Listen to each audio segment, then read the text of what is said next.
to just kind of show ourselves, what it is that we're doing, if we can do anything better later on, because we'd like to do this again. And also the people that fund the classrooms for a couple of the classes that you guys are going to be taking this year, as well as this today, as well as the program where I help you guys up in the Maps and Guardian Scholars office.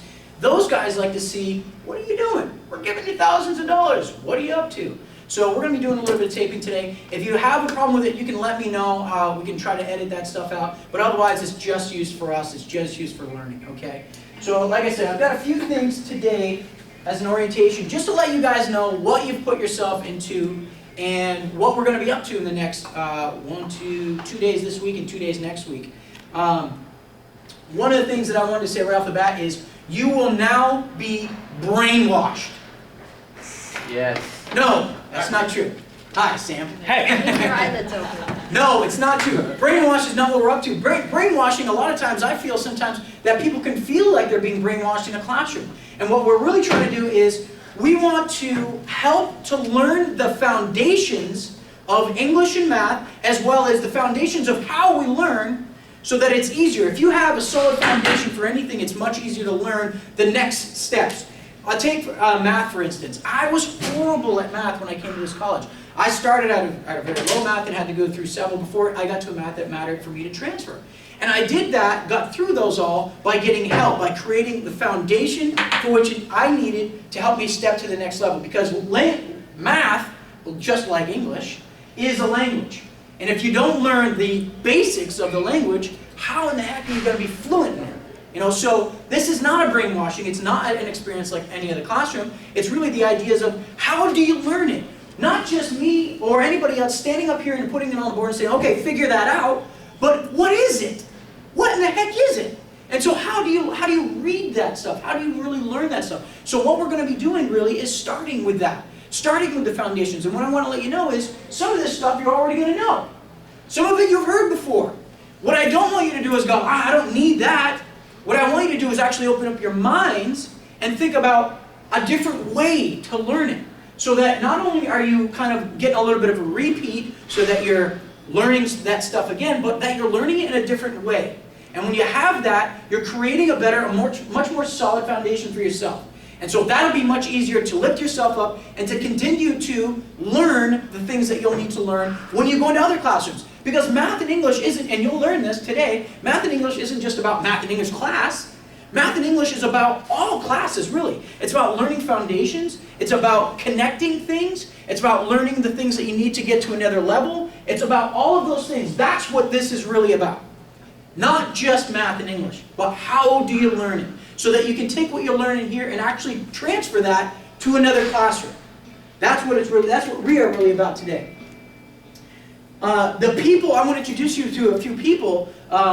This is Vita. Vita is the director of the Maps and Guardian Scholars program. She is a coordinator in EOPS. She is a very important person up there and a great person to know if you've got a lot of questions. She's going to be helping us out today, as you'll see and when we break into the middle section. We've got Jacob here behind the... Jacob, just do a little flash up. Hey, how you doing? There he is. All right. Well, doing like a Facebook picture. Jacob behind the camera there today. Thank you very much, Jacob. Jacob is going to be helping us out tomorrow for the English portion, where he'll be standing up here and talking to you guys and helping to learn the foundations of English. Not just the grammar again, but the actual foundations. How do you build a paper? Because you're going to be doing a lot of papers in here. And how do you do that stuff? And so Jacob is actually going to be with us at all times. And he's going to help you out. If you have any additional questions that have to do with English specifically or writing specifically, you can go to Jacob at any time, not just while he's talking here and not just asking him questions. We have got Jamie over here. Jamie is going to be helping us out in, can you flash right over to Jamie real quick? There she is. Sorry, I'm a terrible cameraman. Dang. Jamie is going to be helping us out in the math portion, along with Sam. Sam up here is going to be standing up here in front of you. And teaching you guys, not teaching you guys, but talking about those foundations, about what is math, how do you learn it, and where does it begin. That's what Sam's going to be doing, and Jamie's going to be helping out in that way. And then me, you got me. I'm going to be bouncing all over this place, and this is really what I want you to know about me and what I'm here for. These guys are going to help you to learn about those things, and this is what I want to do. I want to make this a different experience. I do not want this to be a classroom where you feel like you're being brainwashed.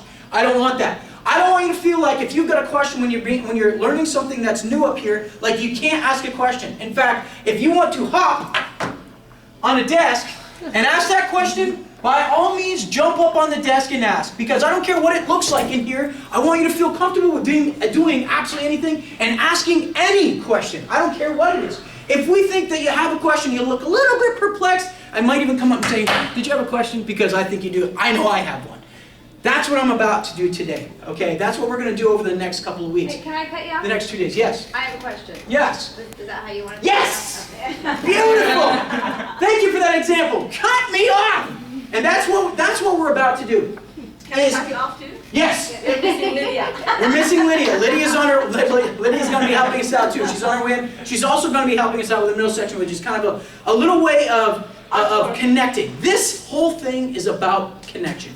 It's about connecting how you learn subjects, how you connect and learn the foundations to build yourself and connect to that higher educational level that you're attaining to, that you want, that degree. It's about doing that in a way that makes you feel comfortable. So some of the things that I wanted to touch base on here that I wrote down was contextualize. The idea of contextualization. If you haven't heard of that, that's a way of personalizing your learning. How does it fit you? You know, how does your learning work?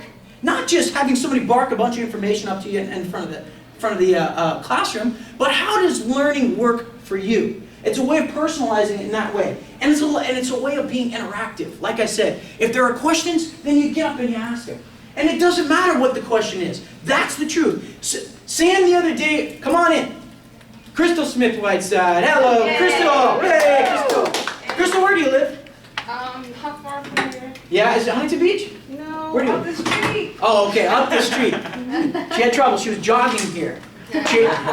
Dragging something. Anyway. So contextualizing, personalizing. And so Sam the other day asked me, he said, he was talking about his way of learning, his style of learning. And his style of learning was to stand up. Right? Because in all actuality, when you're standing up, oxygen's getting to your brain. When you're moving around, you actually are able to communicate better. All of these things start to happen for you when you're standing up. And that's an easier way for him to learn. So we actually talked about him going to his professor and saying, listen, I actually learn better and I'd like to learn things in this classroom. But I learn better when I stand up. Is it possible for me to stand up in the back of your classroom and take my notes? That is contextualized learning.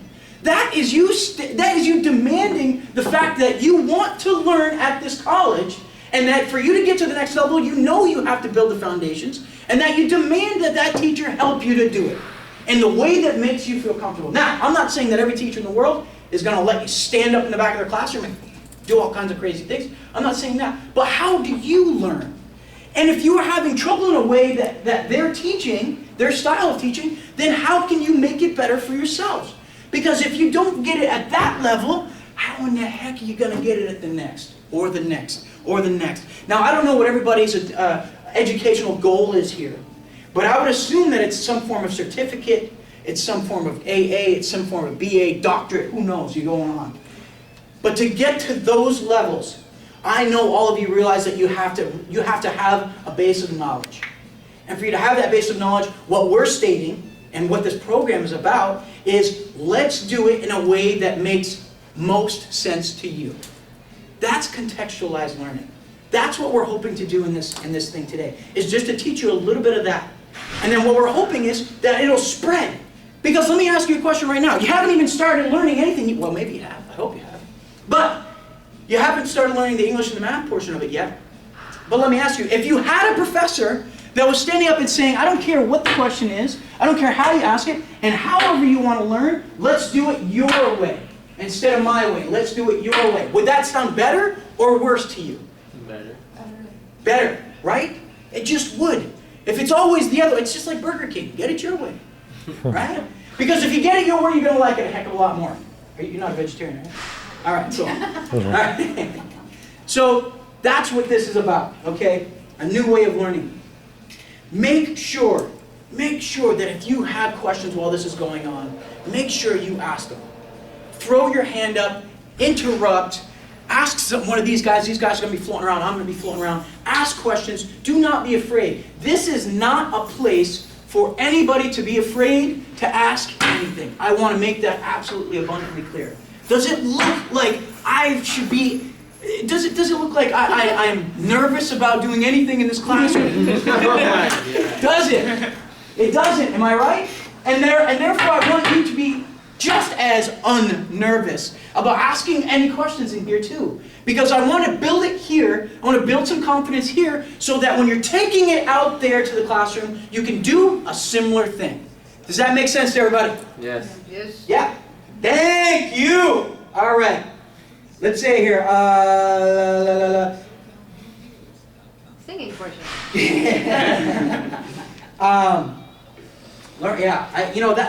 That's what we're about. What we're going to do is this. You guys are going to get, it's a 3-section program over the next few days. And if you're here just for math, come to the English. I'm telling you right now, this is a different way of learning. And if you thought you were good in English before, if you thought you were good in writing before, create the foundation, build a better foundation for yourself. Come to tomorrow.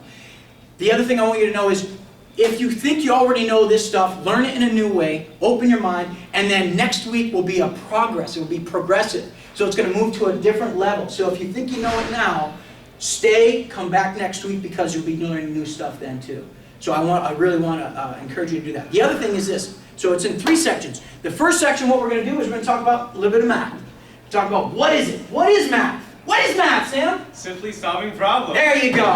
See, there it is. Math is simply solved. So we're going to learn a little bit of math in the beginning. And then what we're going to do is we're going to tie a little bit of that in to have a little bit of fun. And we're going to have some art. We're going to do, we actually have Lydia and Vita here. We'll be doing an art project for you guys that will actually finish up at the end of this thing and have kind of this mural thing going on. And you guys will learn a little bit more about that. But it's a way, again, of connecting things. It's all about connection. Connecting that to math, because it really is. That's the way it should be, is connecting. Fun classrooms do not have to be boring all the time. So we're going to be doing that. That'll be the second section. And then the third section will be this. We're going to discuss, what did you guys think? Because this program is about you guys. So what did you think about what you learned? What did you think about how you learned? That's an important piece here. And it's really important for you guys to give us feedback on that so that we can continue to push it out there. What we really love is to have instructors in here seeing the same thing and hearing the same things from you. So when we get that feedback, we get to give it to them so that they can see how to do this type of thing. So the third section will be about discussion. And we're gonna implement a little bit of a subject topic in there along with that discussion of learning. And today's particular topic will be about how do you make your educational goal fit your life. Because a lot of times that's the most difficult thing. Sometimes you have to be out there working, sometimes you're out there in different programs, sometimes you're out there doing all kinds of different things. And so how do you see this educational attainment, this educational goal, and how do you make it happen for you? Whether it's now or later or whatever. How do you make it happen for you? Hello, Renee. Hello. And this is Renee. Please pan over there. Renee is instrumental in helping us with the Guardian Scholars Program and works for the foundation. Thank you very much for being here, Renee. So, any questions right now about what we're going to be up to? Are we sure? Are you sure? No questions. Okay. Maybe Okay. they're not sure what they're about to jump into. Either. Right, right. And it's first thing in the morning. Does everybody here drink coffee? Me. Amen. Coffee? Do you drink coffee? Coffee? I can What- drink what- hers. Yeah, what do you normally drink to get yourself going? Tea or orange juice. Tea or orange juice? Tea's got caffeine in it, right? I'm a sparkling water man. I'm juiced up on sparkling water. You I don't know want what to the give heck him I'm doing. caffeine. Yeah, it'd be pretty crazy in here. Okay, so we're going to get started. So here's the thing. These guys are going to be floating around. I'm going to be floating around. Sam up here is going to, when we get the computer rolling here, Sam here is going to get started on the math portion, and then we're just going to do this thing. And we're going to figure out, hey, what works and what doesn't. All right? Awesome. Thank you guys very, very much.